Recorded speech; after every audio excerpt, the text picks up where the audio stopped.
Hi guys, good morning. It's morning here in the U.S. So I was just watching a Filipino TV station. I've just found out there's like a Filipino is also affected by this mass deportation of President Trump. There's according to the radio station. Uh, is a radio station or TV station. I'm not quite sure, but I was just watching it through YouTube.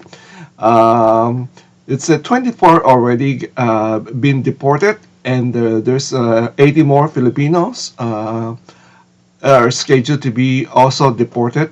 But this 24, for what I heard, is they have a criminal record. So that's kind of surprising, to hear that the Filipino here in the U.S. have a criminal record because most of the Filipino that I know that are very hardworking.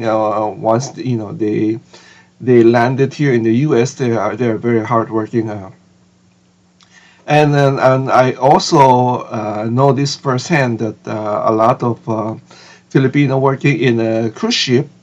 And then we have like a saying that they tend to just jump ship. When we said jump ship, that means they would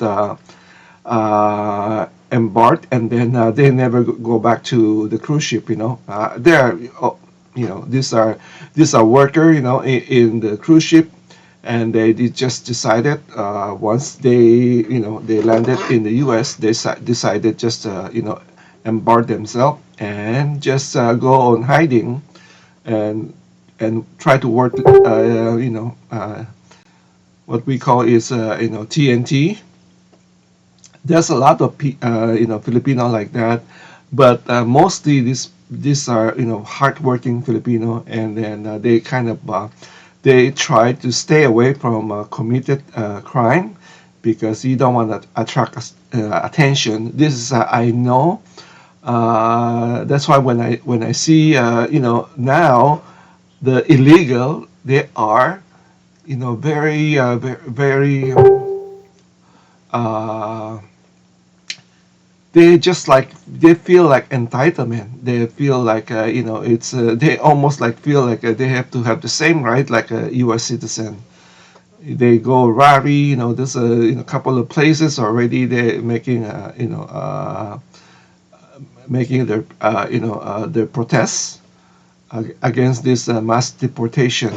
So anyway, I saw the station was interviewing the U.S. ambassador, and that's what he was saying that just to be very careful now. Some are Filipino that came here is, on a tourist visa and then decided to overstay and just not go back to the Philippines and just stay here because usually you'll find something and like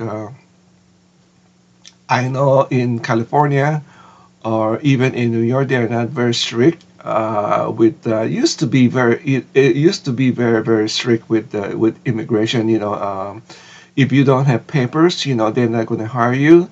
But I think in California it's more lenient. As long as you have a social security, they let you work.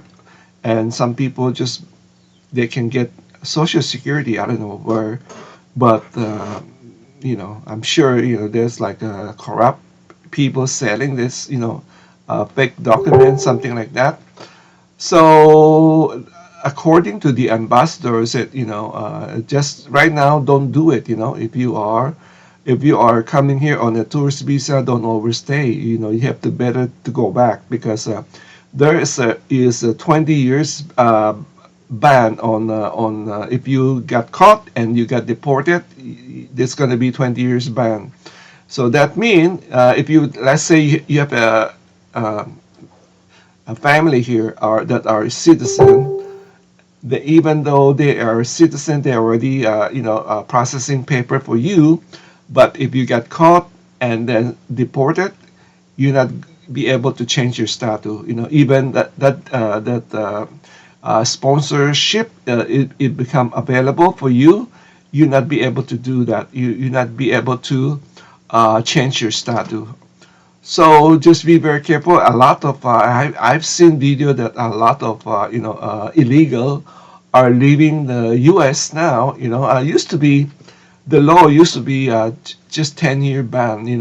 I remember at one time there's like a 10-year ban if you don't leave the U.S. and then you got deported, you'll be banned for 10 years. But now it's tougher. Now it's 20 years. So just be very careful. Like I said, it's not affecting Filipino. And then from there, the station also interviewed some Filipino, like they were trying to help this immigrant.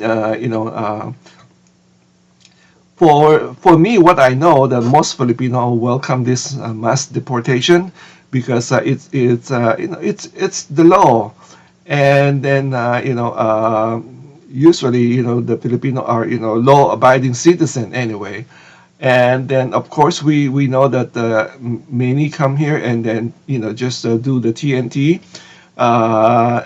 Before during my time, I'm talking about this 80s and 90s.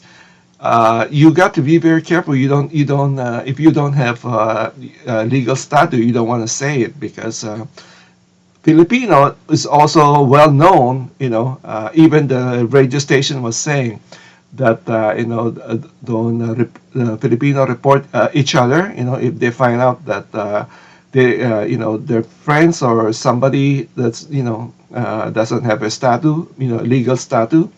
It used to be that way. It used to be, I heard a lot of story. Filipino will turn over their own Filipino. I guess it's the crap mentality. Here the American people know, they know normally they don't bother with that.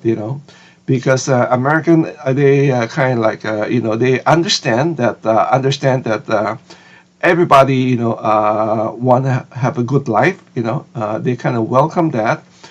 But having said that, right now because the situation has changed, and then there's a lot of American are hurting right now because of also with the inflation, high inflation, and then also with the disaster like the hurricane, like the Hurricane Helene.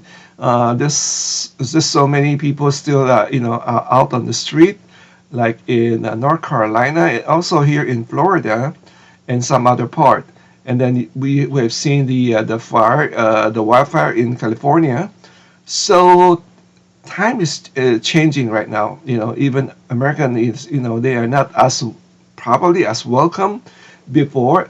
That is why the this mass deportation is very the people here are fully supporting President Trump. I just saw the approval rating. It just went sky high for Trump right now. Doing so many things in such a just for 1 week. He has done so many things already. Anyway, so that's my update. Let me know your thought, and thank you again for watching. Take care, stay safe, bye bye.